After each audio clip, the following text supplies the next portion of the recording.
Tonight, somewhere on this planet, someone is eating chicken, or beef, or fish, normal stuff. You've probably eaten a dozen different animals this year without thinking twice. Cow, pig, chicken, salmon, maybe even deer or rabbit if you're adventurous. Humans eat almost everything that walks, swims, or flies. But there's one entire category of meat you have never touched. Not lion, not wolf, not eagle, not shark. You've never once sat down to a plate of tiger steak. And it's not because it's illegal. It's not because it's rare. Most people assume it's simply because predators are dangerous to hunt. That's not the real reason. The real reason is hiding inside the predator's own body. Every single meal it ever ate is still in there, waiting. Scientists have a name for this. They call it biomagnification. And once you understand it, you'll never look at a food chain the same way again, because the real answer isn't about danger at all. It's about something silently building up inside every predator on Earth, layer by layer, meal by meal. And by the end of this, you'll understand why your own body has been avoiding this meat for thousands of years, even when you didn't know why. Let's start with the obvious guess. Most people think predator meat is off the menu because predators fight back. A wolf has teeth, a lion has claws. Hunting one seems like a great way to get killed. And sure, that's part of it. But here's what's fascinating. Humans have hunted plenty of dangerous animals throughout history. Wild boars gore hunters, buffalo trample them, even deer have killed people with a single kick. Danger alone never stopped us before. So why does predator meat specifically get skipped again and again across almost every culture on Earth? The answer starts with something you can't see, taste, or smell. It starts with what the predator eats. Picture a small fish swimming in a polluted lake. It absorbs a tiny trace of mercury from the water, barely anything, harmless on its own. Now a bigger fish eats 100 of those small fish.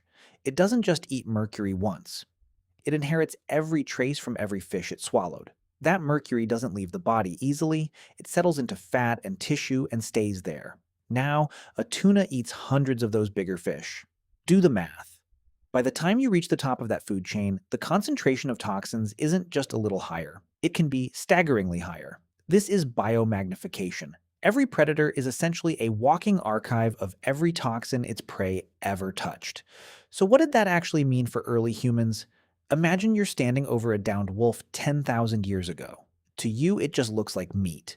But inside that animal is a lifetime of concentrated exposure. Every rabbit, every rodent, every scrap of poisoned carcass it ever scavenged. All of it stacked into its fat and organs. Eat that, and you're not eating one meal. You're eating the toxic residue of dozens of other meals at once. Modern science backs this up in eerie detail.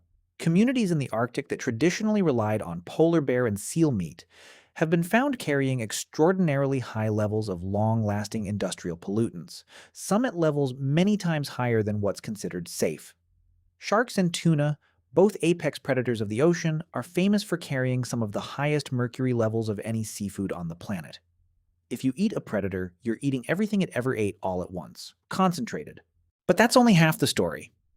Because even if you strip away the toxins, there's a second problem, and it has to do with something far more basic. Math. Here's a rhetorical question for you. What do you think is more efficient? Farming a field of grass to feed cows, then eating the cows? Or farming a field of grass, feeding it to rabbits, feeding those rabbits to foxes, and then eating the foxes? Your gut probably already knows the answer. Energy disappears every time it moves up a step in a food chain. Only a small fraction, usually somewhere around 10%, survives the jump from one level to the next. The rest is burned off just keeping that animal alive. That means a herbivore is already an incredibly expensive way to get calories from a field of grass. A predator that eats herbivores is an expense stacked on top of an expense.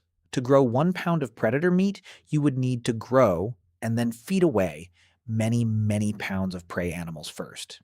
It's not just inefficient, it's almost absurd. No civilization in history had food to waste on that scale. Farming lions was never going to feed a village. Farming cows could. So what killed the idea of a predator farm before it ever started? Simple economics, written into the food chain itself, long before humans ever had a word for economics. But here's what's even stranger. Let's say you actually manage to hunt a predator successfully.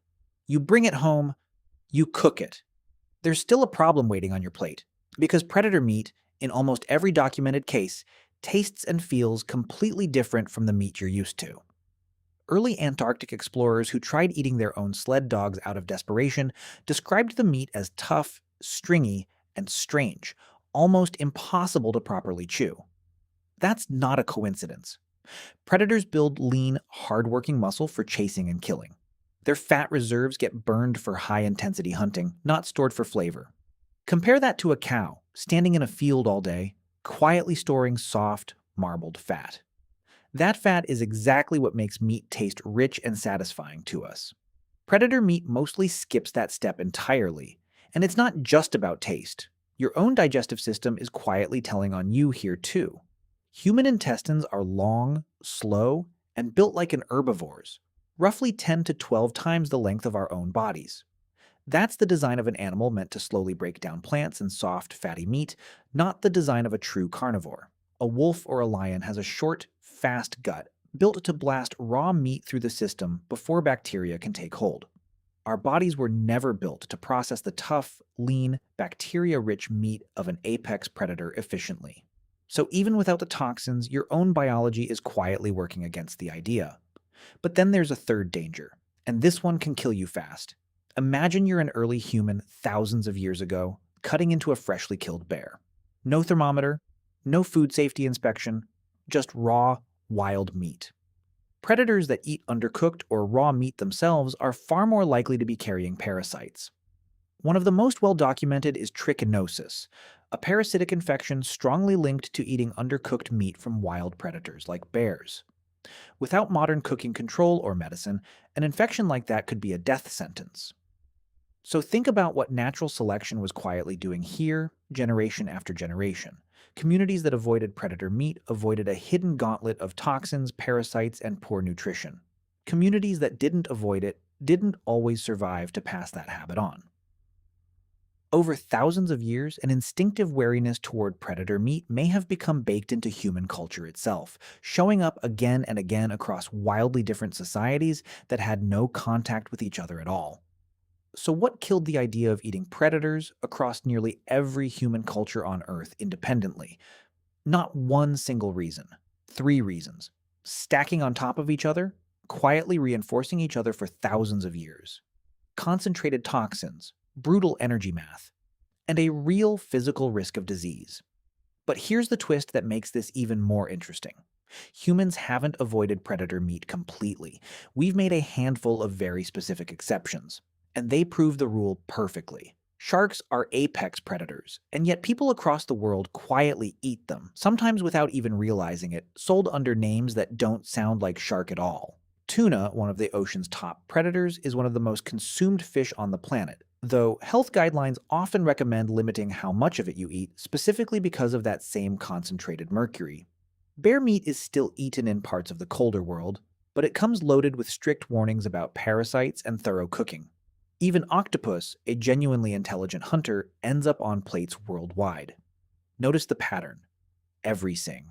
Exception involves either a relatively low position on the food chain despite being a predator label, or heavy human intervention, careful cooking, moderation, and awareness of the risk.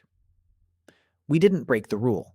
We just learned how to manage around it, in the rare cases where the payoff was worth it. So here's the real question underneath all of this. What does it say about you that your ancestors made this exact same calculation over and over without ever writing it down? That somewhere in your instincts, your digestion, and your taste buds, there's a memory of every mercury-poisoned bite, every impossible energy trade, every parasite outbreak your ancestors barely survived. You never had to learn to avoid predator meat. It was already decided for you thousands of years before you were born, and it got quietly built into your biology, your culture, and even the shape of your own gut. We live in a world now where a hamburger costs a few dollars and nobody thinks twice about where it came from or what it took to get there. But underneath that convenience is an ancient filtering system, one that spent thousands of years testing which animals were safe to eat, efficient to raise, and survivable to hunt. Predators failed that test over and over in every corner of the world, for reasons humans didn't even understand until modern science caught up. So the next time you sit down to eat, remember this. Every plate in front of you is the end result of an invisible war your ancestors fought and won. One bite, one generation, one narrow escape at a time. You're not just eating dinner. You're eating the evidence of everything they learned to avoid.